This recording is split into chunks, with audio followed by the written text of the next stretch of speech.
Broadcast here on News 9 Live. Very good morning. I'm Krishna Kumar. This is Business Plus, and as always, we get you all the latest from the world of business, finance, and economy. And joining me in the studio this morning is my good friend and colleague Karthik Malhotra, and of course my colleague Suyash as well. Karthik and Suyash, good morning to both of you gentlemen. A packed day today, so to speak. Earnings coming out, lots of news from the world of business, economy, and finance.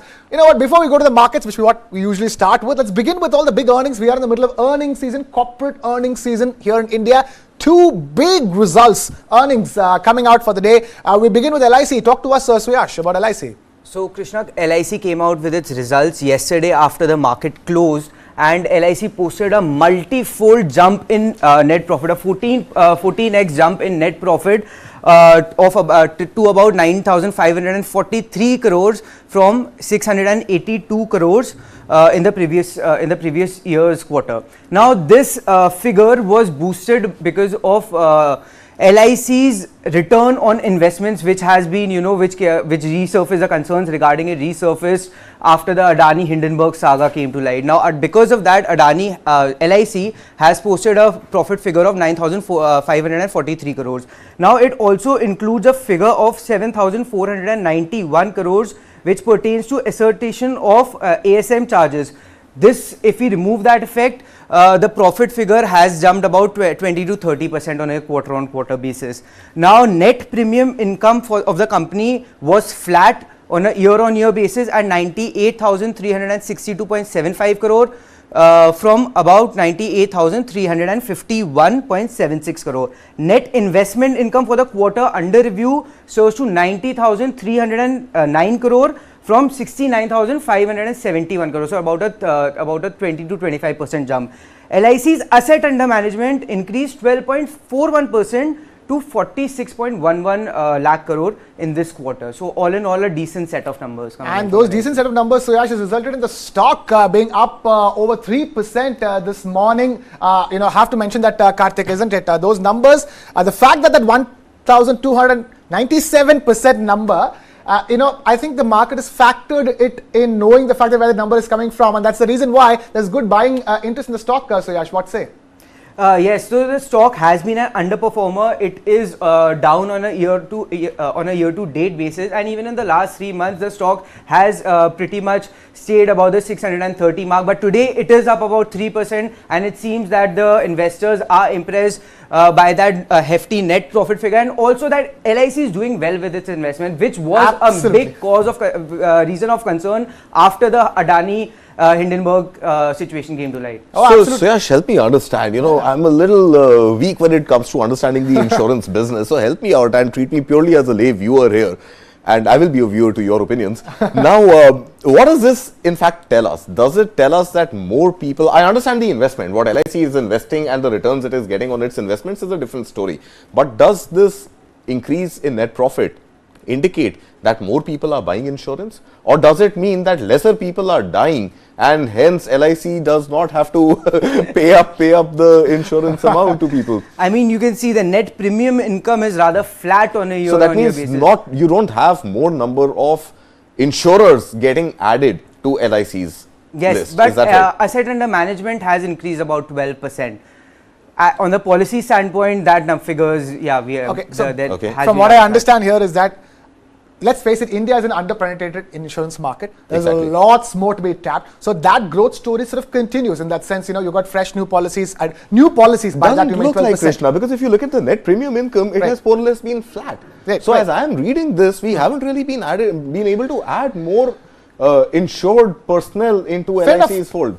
Fair enough. I'm not saying. I'm just saying that I don't think this is a story of how much of insurance has grown in this country in the last 1 year. It's more of that specific story of that question of LIC, which is the national insurer. Can it take all that money it gets as insurance premium and invest it in the stock markets? Exactly, which it has done very well, and that is the answer. That is the answer. That's all that we're getting so far. That's all we're getting.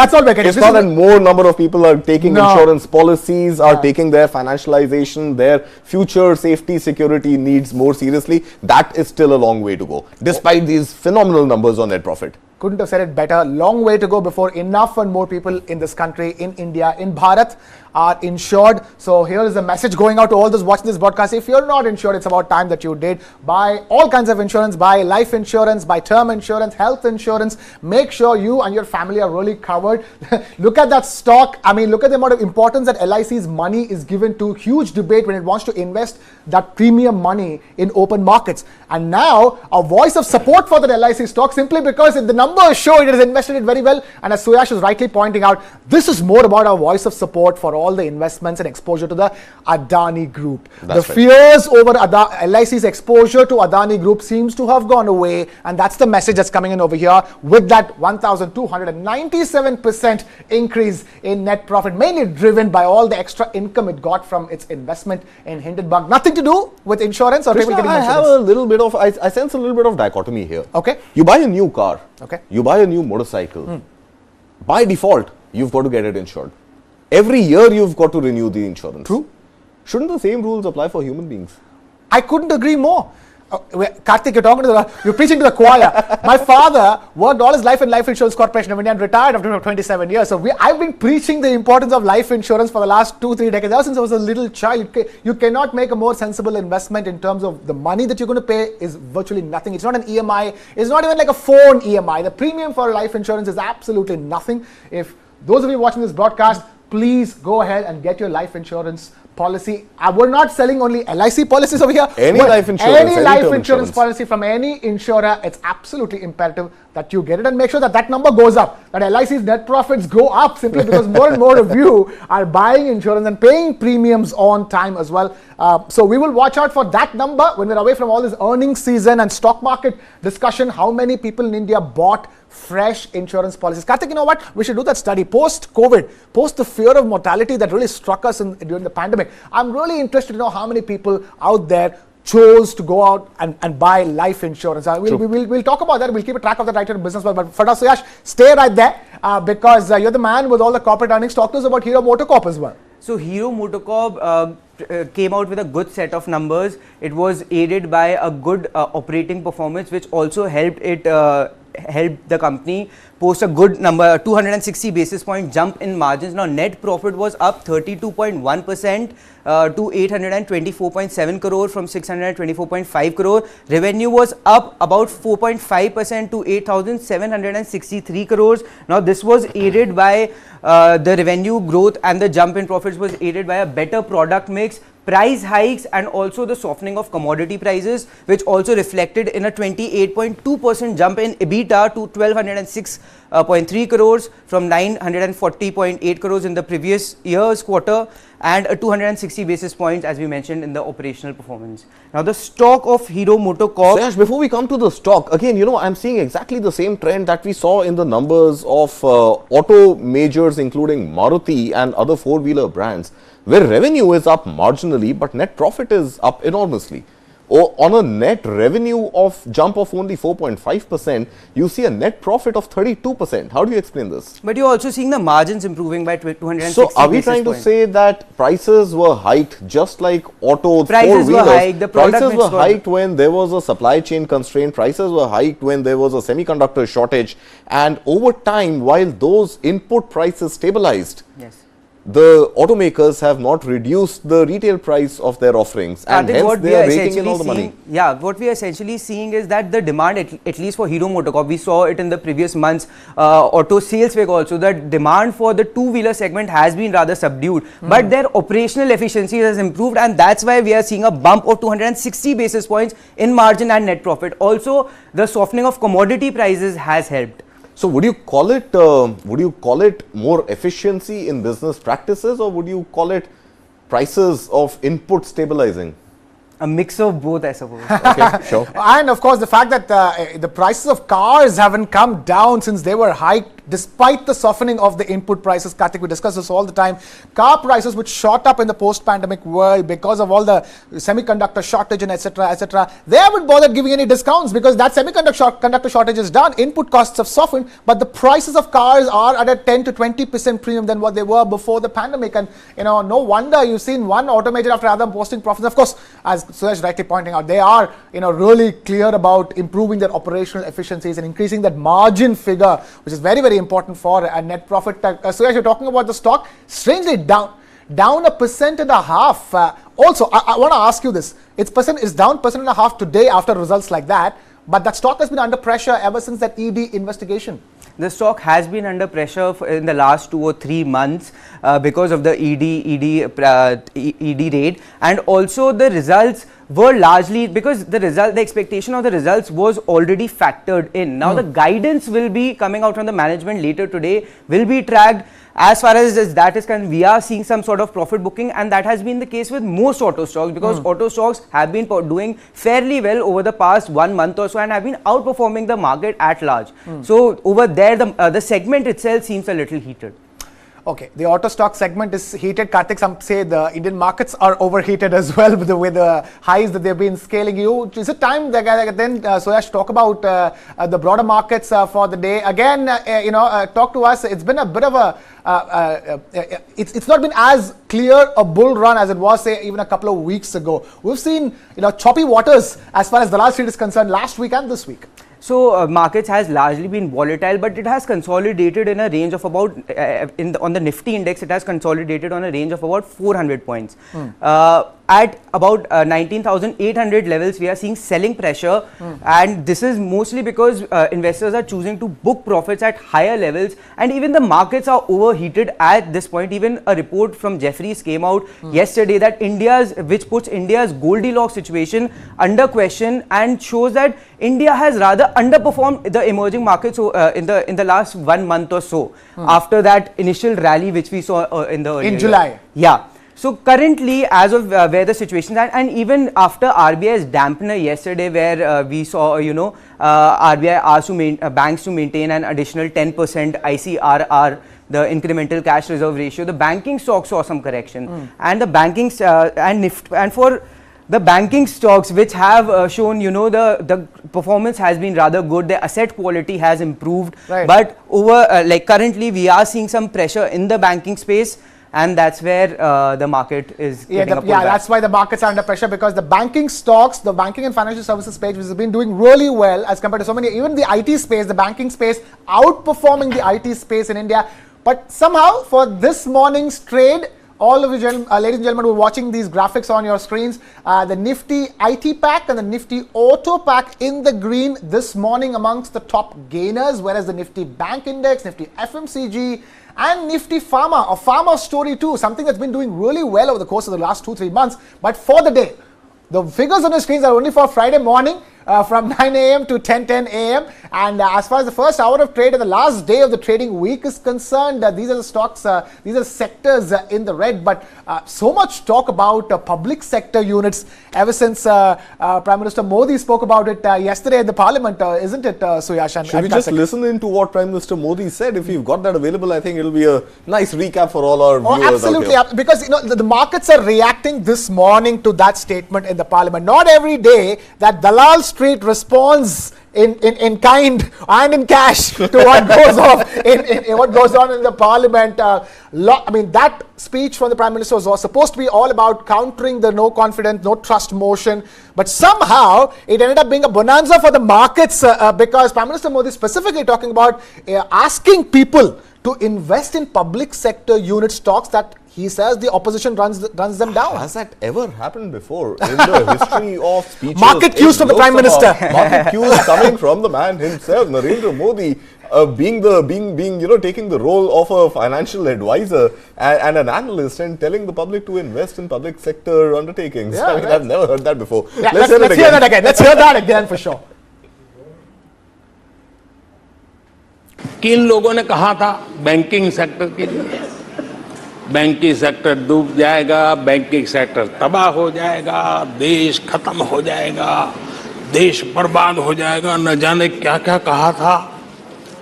और बड़े बड़े विद्वानों को विदेशों से ले आते थे, उनसे कहलवाते थे, ताकि उनकी बात कोई न माने तो शायद उनकी मान ले।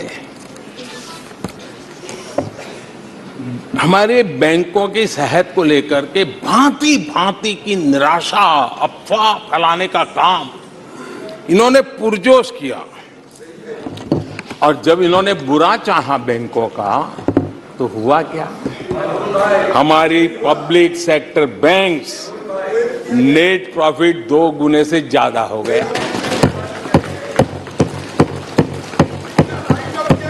इन लोगों ने फोन बैंकिंग घोटाले की बात, इसके कारण देश को एनपीए के गंभीर संकट में डुबो दिया था।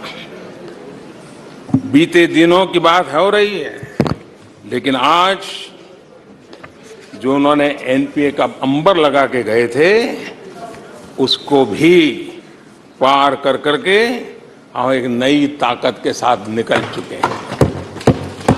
और आज सुबह निर्मला जी ने विस्तार से बताया है कि कितना प्रॉफिट हुआ है। दूसरा उदाहरण,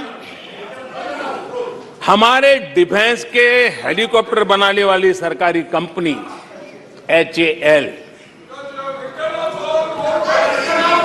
ये HAL को लेकर के कितनी भली बुरी बातें इन्होंने करी थी।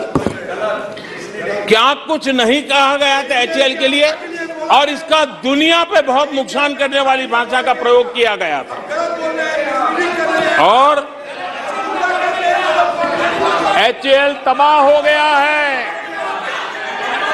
HAL खत्म हो गया है। भारत की डिफेंस इंडस्ट्री खत्म हो चुकी है। ऐसा न जाने क्या क्या कहा गया था HAL के लिए। आज HAL सफलता की नई बुलंदियों को छू रहा है।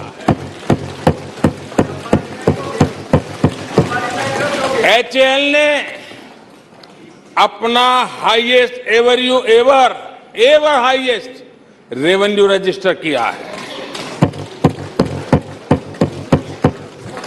इनके जी भर करके गंभीर आरोप के बावजूद भी वहां के कामदारों को, वहां के कर्मचारियों को उकसाने की भरपूर कोशिश के बावजूद भी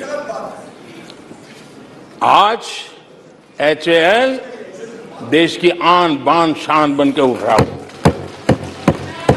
आदरणीय अध्यक्ष जी, जिसका बुरा चाहते हैं वो कैसे आगे बढ़ता है, मैं तीसरा उदाहरण देता हूं। आप जानते हैं LIC के लिए क्या क्या कहा गया था? LIC बर्बाद हो गई, गरीबों के पैसे डूब रहे हैं, गरीब कहां जाएगा, बेचारे ने बड़ी मेहनत से LIC में पैसा डाला है। क्या कहें, जितनी उनकी कल्पना शक्ति थी, जितने उनके दरबारियों ने कागज पकड़ा दिए थे, सारे बोल लेते थे वो, सारे बोल लेते थे। लेकिन आज LIC लगातार मजबूत हो रही है। शेयर मार्केट में रुचि रखने वाले को भी ये गुरु मंत्र है कि जो सरकारी कंपनियों के लोग गाली देना, आप उसमें दांव लगा दीजिए साहब, अच्छा ही हो जाएगा। Plus stand-up comedy in the parliament. So it's not every day that happens. We'll have to break this down. 3 things I could pick up. One large theme is that public sector units, the Prime Minister hitting out at all the fear-mongering against public sector units, doob raha hai, public sector units are sinking, etc., etc., picking 3 very specific items over here. One is clearly LIC, as I've been talking about, that those fears of public money, insurance money being put into speculative stock market investments, the questions over that, he's saying, they've been answered, look at the stock, you should be buying LIC stock. Public sector banks, because of NPAs and all those problems, and opposition claiming that Indian banking system is over, and then him hitting back saying that no, it's not. Look at public sector banking stocks; they're doing well. 2, we're going to deconstruct this. Yeah. And number 3 is the HAL, Hindustan Aeronautics Limited. Oh my God, they just recently signed a letter of intent with the government of Argentina for future work purposes. So 3 things he's saying, literally saying, buy two sectors and one stock.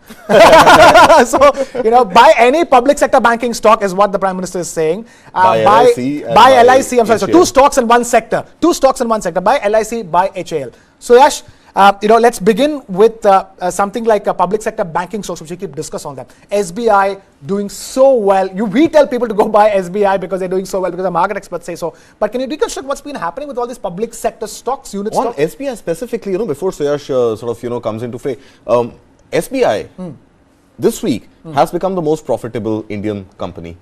Wow. SBI has become the most valuable Indian listed company, has breached the record held by Reliance as well. So Incredible. I think that is some news coming in from Absolutely. SBI. But let's look at maybe, Suyash, if we can look at the returns all public sector stocks. enterprises, not Yeah. just banks specifically. Bank specific, Over the last 1 year or so, I think that should give us some indication. Yeah. So actually, public sector stocks have done fairly well on a year-to-date basis. They have outperformed Nifty. The BSE PSU index is up about 12.5%, whereas Nifty and Sensex are up about 7%. So on a year-to-date basis, they are certainly doing well. That's and the as alpha. you can see, That's the alpha on public sector versus market returns. and as you can see, For all those wondering whether you should invest in index funds or sectoral funds, there are sectors that are outperforming the index clearly. And when we are talking about individual stocks, Krishna, ONGC in the course of the last 12 months has given a 33.77% return. Wow. Sensex has given about a 20% return. GAIL is up 36.24%. Nearly double. Nearly double. And then we have other stocks like HAL, which are up about 68% on a 1 year basis and 30% since June. So HAL is also expected to come out with its quarterly results today, which are as Over a 5-year period, HAL has doubled the returns. It's grown 100% over a 5-year period. We don't have that graphic right now, but this is 1 year. 70% in the last 1 year, but and it's a most 100% defense growth on stocks are 5 doing years. well. Most defense stocks are doing well. HAL is obviously leading that race. NTPC is another one, 40.09% return in the course of the last 12 months. Now we also need to understand who invests in PSU stocks. They are largely investors who are risk averse and are who are looking for dividend. So PSU stocks does also help investors protect their capital from depreciation, at the same time provide them regular income in the form of dividend. Now we are seeing PSU stocks not just outperforming the index and not just giving good dividend, but doing well on a year-to-date basis and on a 1 year basis as well. And the stocks, individual stocks are like Power Finance Corp, 126% up, Cochin Shipyard, 92.7% returns in the last 12 months. So great set of numbers coming out. And it seems like the PM is right in saying that maybe it is the sector that you can look at this point. You know what I was about to say, you're making it seem as if the PSU stocks are defensives, like FMCG, it gives dividends, it's great to hold in a portfolio for a long period of time. Those are the actual advantages of PSU stocks, but look at the way they've done in the last 1 year. They are beating blue chips and the broader markets as well. So this is an incredible story as far as India's, and it's a good feel-good story as well. Indian companies, public sector units doing well. Having investors having faith in public sector entities. It's absolutely fascinating as far as the Indian markets are concerned. But I just want to go back to LIC for a little bit, just to talk about it. He's specifically talking about LIC and exposure to stock markets at a time when exposure to stock markets are considered extremely volatile. In that sense. So have we put that debate? Have we closed that debate once and for all that LIC will go forward and invest in risky market-linked investments and still it won't affect its own credibility? I mean, look at their track record, 9,543.71%, 0.71 crore profit, and that is largely coming out because of their good investments. Their AUM is also growing by about 12.5%. So, I mean, those questions should at least, take some backseat. And Krishna, I think this also sort of synchronizes with, let's say, what is going to happen with the new pension scheme, NPS versus OPS. The idea is that as a pensioner, you should be getting not just those assured 8% returns, 7% returns, but rather you should perhaps get, by way of opting for the NPS, get market-driven returns on something as secure as your pension. So I think this trend for EPFO, for the pension scheme to actually invest in the markets, is something that we are seeing coming to life now. Right. On that note, we'll shift our focus away a little bit from the markets, and we're discussing public sector banks. Well, let's get back to those banks for a second. Because public sector banks, incidentally, are the ones which have the onus and the responsibility of lending to sectors which are not the most profitable, not the most glamorous, which private sector banks would keep as top priority. Especially when it comes to companies of middle and small sizes. That's where you find credit availability so difficult, especially from private banks, and the public sector banks are the ones that are supposed to sort of make up for the loss, make up for the gap over there.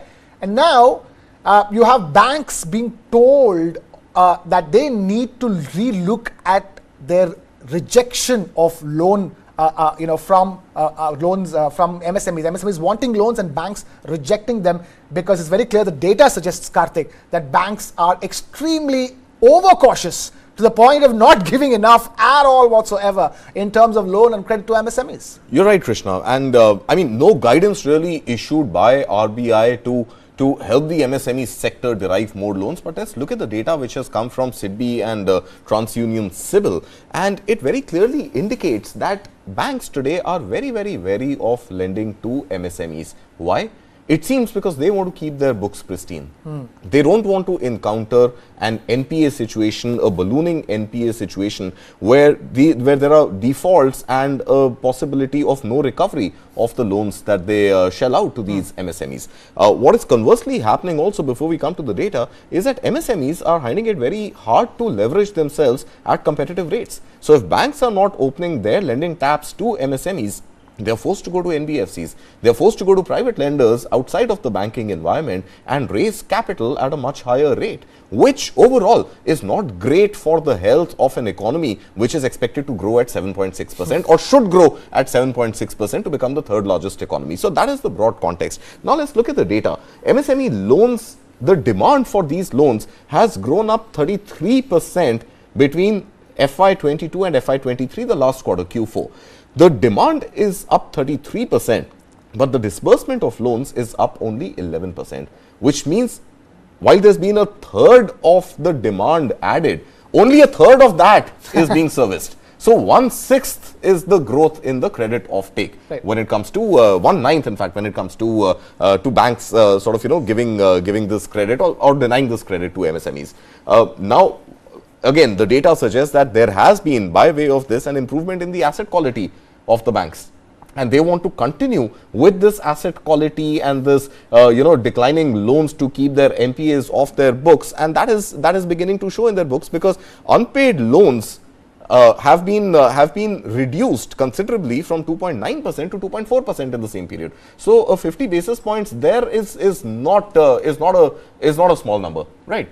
Absolutely so 2.4%. Now, on an average, the borrowing from the MSMEs, especially in the plus 1 CR plus loan category, has seen a major decline. And the ticket size for PSBs lending to MSMEs has reduced by about a fifth or so, right? So it's down about 21%. Whereas private banks have been a little more risk friendly in that sense, and the decline from private banks lending to MSMEs has been a little low at just about 7% or so. Right, those figures telling a fascinating story over there.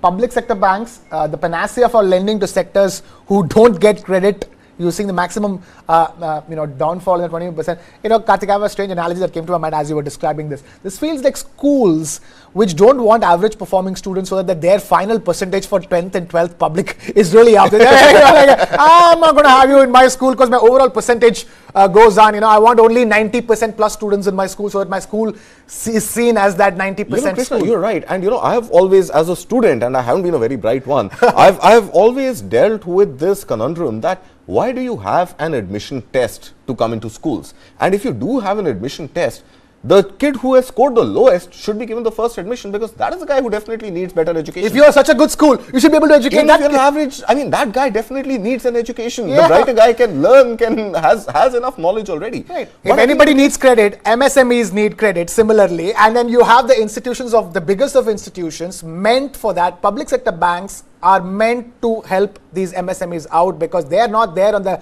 wild, crazy, profit-mongering run that private banks are. Absolutely. So, and I think, the blue chip companies, the Nifty 50 large cap companies have enough and more avenues. And for them, even if the cost of capital goes up by 20 basis points, 50 basis points, they will very well be able to afford it because they play with those margins. In the case of MSMEs, what happens when these funding or lending taps dry out? They become absolutely dependent on much higher costs of capital and then run the risk of shutting down, run the risk of making losses, which doesn't augur well for a sector which employs almost a quarter of India's workforce. Right. Another thing that came to mind recently, a company called Shriram Group came out with its results. Fantastic results. Shriram Finance, we're talking about a company that made it a point to give out loans without collateral. And at that point in time, in Shriram Group, from Chennai came up, the question that was asked was, why are you going to do a business but without giving collateral? They're not going to repay you. Your business is never going to grow. Guess what? Their repayments are extremely high. That strata of society that Shriram Group lends to, that their repayment levels are very high. It's a business that does very well. It gives credit to the underserved, those who don't get credit, those who don't get loan, and as a standing example in this country of people. It's not even MSMEs. MSMEs are registered companies. They're just small. You're talking about individuals without collateral getting loan and them, paying back. So there is a lesson to be learned of MSMEs. I'm sure their repayment percentage is way higher. I mean, it's a great story in trust management. Yes. I still believe that, as a student of economics, I believe that credit worthiness still needs to be gauged. Okay. Right. So you gauge your credit worthiness. Now, with or without collateral, that is a separate debate. But credit worthy MSMEs who have not defaulted, who do not have a history of default, should not be denied credit by banks just because they want to assure their investors and their board that their books are going to be clean. Right. So that's one story as far as banks being cautious of MSMEs is concerned. So we'll move on then this morning to what else we have on the block. We have... Should we continue with the bank story only, Krishna, where, there is another guidance issued by RBI yesterday when it comes to home loans. Since you're talking banks, I think that is an interesting story to pick up again. Now, RBI has issued a guideline and is going to sort of firm that up in coming weeks, if not months, wherein it is telling banks, both public sector as well as private sector banks, that any time you change the interest rate when it comes to a floating interest rate, you've got to communicate those floating rate changes very, very clearly to the end borrowers. Now, at the same time, it's also saying that sometimes, what happens with a floating interest rate is that the option of switching, converting to a fixed interest rate, banks make it very difficult for consumers to switch from a floating to a fixed interest rate. Third thing is that banks at times, when you opt for a floating interest rate, if the rate changes, given any external factor like the RBI changing its repo rate, like we've been in a pause for the last 3 months, but anytime the rate changes, there's a hike or a cut, that should impact the floating interest rate as well. Now, when that interest impacts the floating interest rate, either the size of the EMI changes, increases or reduces, or the tenure of the loan changes. These issues, the RBI has noticed, have not yet clearly been communicated to borrowers. So RBI is now telling banks that you've got to be transparent on the EMI, on the tenure, and on the charges, on the changes when it comes to floating interest rates. So these are guidelines issued by RBI after the monetary policy yesterday, asking banks to be more transparent. Right. RBI asking for transparency, even as banks are in need of more transparency when it comes to their books and lending and who they are lending to. But this one is very important. This one has got to do with you and I, not with the MSMEs, small companies in this country. Home loan EMIs and tenure guidelines for all those that tuning into this broadcast this morning, on the cusp of buying a home or already in the middle of paying EMIs. It's important that you watch out for all those updates. Meanwhile, let's also talk about a couple of other things that we are discussing, Karthik. We've discussed markets, we've discussed banks, we've discussed what the Prime Minister had to say about the markets this morning. Another thing that the government and India and Indians have been watching out for, especially because it came from the government, is all the import codes on laptops and printers and mobiles and etc. etc. This is a story that has gone back and forth. This is a story that people say that, like, are we going to get laptops tomorrow or not? Where are things right now? Do I need to call my cousin in Dubai to get laptops right now? This is where things are right now. Because I, for one, for sure, now I know that there is an I mean, October 31st deadline, if I'm not mistaken. That's right. That's right. October 31st deadline for big laptop, mobile, tablet companies to stop importing from wherever they're importing. That's right. So 1st November, so they can continue importing till 31st of October. 1st November is when the new rule kicks in, wherein there is going to be a license required from the government of India to import laptops. The government has said there is not going to be any restriction on the quantity of laptops there is, but the government is going to be chary in issuing licenses where the importer has to very clearly define where the importer is importing from, which part of the world, and the government is going to insist on importing only from trusted partners, trusted partner companies. But now there's a twist in the tail, and the twist in the tail suggests, and these are reports, in fact, it came out in the Times of India today, a source-driven story that we read this morning, where there could be a similar import curb even on cameras, even on other such devices, printers, which are not directly laptops. But I think Amit has been reading that story, and Amit has been working on, let's get on Amit putting and that Amit, story very together. good morning. Hi, Amit. Join morning. us and tell us more, Amit. What exactly is going on? The graphics on. So right, I we'll can get the just take graphics down on. through the list. It's a long list. Yes, it's Oh my God, long it's a long list. My God. Cameras, printers, hard disk, telephonic and telegraphic devices may also be included. What are telegraphic devices? Do we still have telegraphic devices? I'm not sure. Probably Well, they're maybe used in industry. fax machines? Yeah. Are these Yes. fax machines? Exactly. Okay. One and probably more in bigger industries. This thing. Already PCs and laptops are there. The imports of these goods had crossed 10.08 billion in FY 2023. That's a huge number, Krishna. That's a huge number. Laptop imports, laptops, tablets, and what is the third item? PCs, Yes. obviously. Personal Right, laptops, computers. PCs, and tablets had an import value of $8.8 billion. We are talking about cameras and printers and telephones and telegraphic equipment and what else? All of this combined to about $10.08 and billion. it was up 16.5% from the previous year. So it's quite, and the amount of dent it was giving to the current account deficit also went up 2% in FY23. It was only 1.2% in FY22. So all those, it is basically a fillip towards manufacturing that the government seems to be aiming towards. There are more goods if the next graphic can come in. Apart from electronics, urea, antibiotics, turbojets, lithium-ion accumulators are under review. Refined copper, machines, mechanical appliances, solar and photovoltaic cells. I believe these things will be used in AI and things of that sort. All of them, a huge list of goods that are under review for import curbs. Cashew nuts, sunflower. Sunflower, of course, with the war going on, that was already under. So probably they're promoting domestic agriculture in that. Total merchandise, as I said, rose 16.5%. It was a whopping figure of north of $700 billion this year. As I said, it dented 2% of the GDP in current account deficit. It was 1.2% last year. Are we living in a globalized world anymore, Krishna? I mean, so many curbs, and not just import curbs, even export curbs. I mean, India not wanting to export rice. Yes. Right.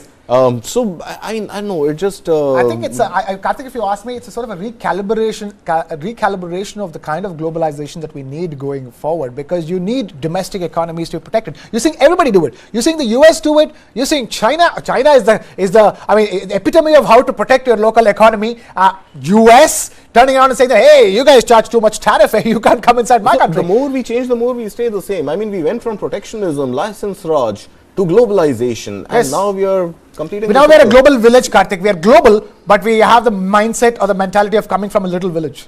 If you allow me an analogy, US did the same, and if we remember, the great Lee Iacocca was against the Japanese cars way back in the 70s, dumping their stuff in the US, and therefore import duties went up over there. So probably India is following the same. I know, anti-dumping, I feel, is a very different story. It's not that we are just picking up rags from the rest of the world. Yeah. We are talking about laptops and PCs and cameras and DSLRs. I mean, pretty much the stuff that we use every day here in office, back at home. Yeah, but now the government wants them to be manufactured here. Sure, but then shouldn't the focus be on in any case, making the industry competitive enough to compete globally without protectionism? Pull from one side, push from another side. China did that. China did that. We might want to say that China added protectionism, but China was able to create efficiency. China was able, and Japan did it. Taiwan has done it with semiconductors. There are enough and more examples. South Korea has done it. There are enough and more examples within Asia. I'm not even talking Europe and US and developed first world economies, but within Asia, there have been enough and more instances where without protectionism, industries have been made to compete globally on product, on price, on efficiency, and have become suppliers to the world. What are we trying to do here? And, is there not going to be any retaliation from the rest of the world? You stop importing from them, their exports go down. What you produce in India, will you ever be able to sell to them? We are seeing that between China and US, right? US is not exporting NVIDIA fabs and chips to China, and China is saying, hey, go to hell, you can't take raw material from me. Karthik, the only thing is that I think of this, we get electronics and cars from South Korea. So I think South Korea is going to turn around and say after a point, if you're going to import that much, that less DSLRs from us, buy that many more cars from us if it's possible. But the fact of the matter is that cars also have to be made in India, right? Otherwise you pay 60% import duty. So absolutely. Karthik picked up on a very rich line of thought, which is the debate over protectionism and the way protectionism has played out in global economies in the last 2 to 3 decades. There are both pros and cons of protectionism, and even as India sets out on this path of protectionism, it has to be careful that it is not lowering its own companies' competitiveness, because market forces are the actual are the real forces that really determine your survival, and you do what you do to survive, and then survival of the fittest, and then your product is the fittest in the world. That's the usual logic. We'll have to wait and watch how this is going to go out, how we're going to make DSLR cameras in India that are world class, beating Sony cameras from Japan. Maybe one fine day that will happen, Karthik. I'm hoping, fingers crossed for that, but that's a long way away. For now, what is happening is that in India, for example, one of its iconic products and service is getting a complete makeover, has gotten a complete makeover. I'm talking about Air India over here. The iconic Air India, new look, Air India 2.0. The new logo is called the Vista. It is, it's a golden, window frame, the peak of the window frame taken from the aircraft. The livery, all of it that you're seeing on the aircraft, all of that is going to change eventually. Because bear in mind, Air India has got 470 new aircraft that they've bought from Boeing. A huge deal, the biggest in Indian aviation so far.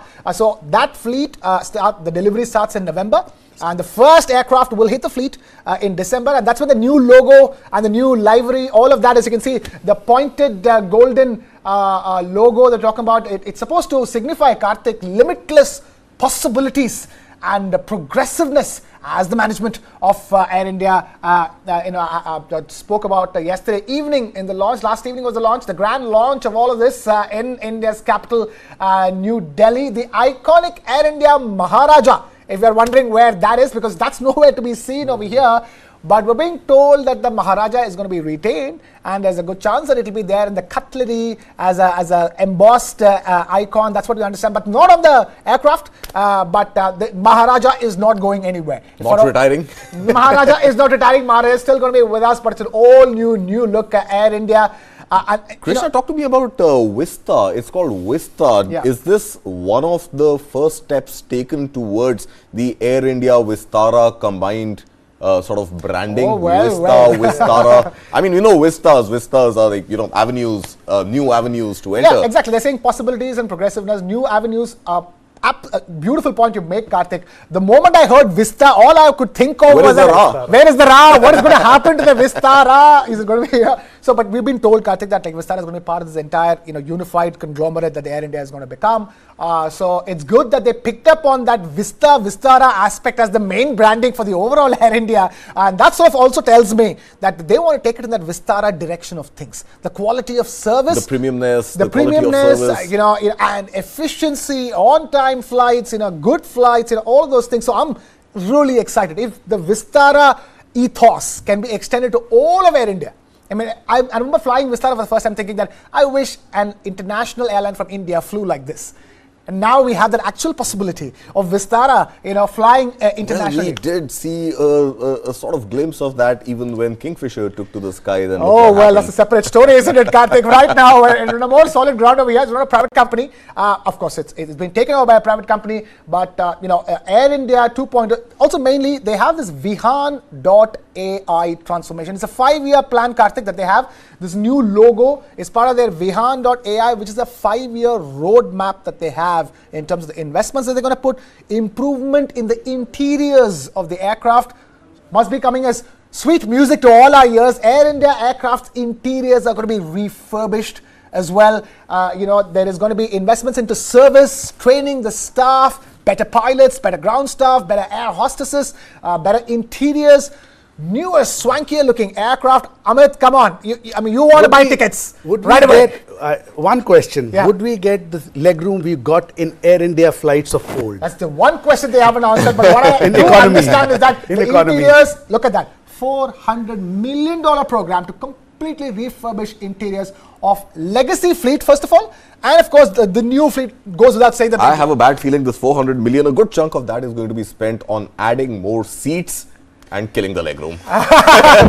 Well, we'll have to wait and watch that, but I'm afraid that Karthik will completely run out of time here on this edition of Business Plus. I'm going to thank you, as always, for taking time out to be with us this morning and helping us understand so many big news coming out from the world of business, economy, and finance. Thank you, Amit Ranjan, for joining us as well. And with that, it's a wrap here from my side. This is Krishna Kumar signing off. Keep it with News 9 Live.